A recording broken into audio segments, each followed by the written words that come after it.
السلام علیکم، میں ہوں فوزیہ چاند نواب، آپ دیکھ رہے ہیں CNW نیوز۔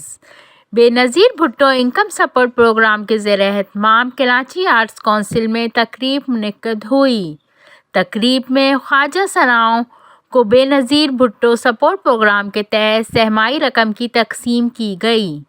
تقریب میں وفاقی وزیر بے نظیر بھٹو انکم سپورٹ کی چیئرپرسن شازیہ مری، کراچی پریس کلب کے صدر سعید سربازی، آرٹس کونسل کے صدر احمد شاہ مرتضیٰ وہاب اور خواجہ سراؤں کی کمیونٹی نے بڑی تعداد میں شرکت کی۔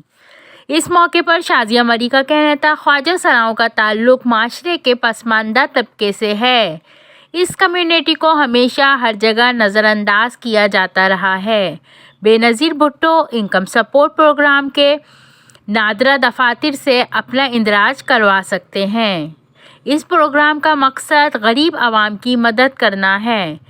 محترمہ بے نظیر بھٹو کا خواب تھا عوام کی مدد کرنا، عوام کو ہر وہ سہولت دینا جس سے ان کی زندگی آسان ہو، جو ہم نے بے نظیر بھٹو انکم سپورٹ پروگرام کے تحت کر رہے ہیں۔ دیکھتے رہیے CNW نیوز۔ سلام پاکستان۔ ویڈیو پسند آئے چینل کو لائک کیجیے گا، سبسکرائب کیجیے گا اور شیئر کیجیے گا۔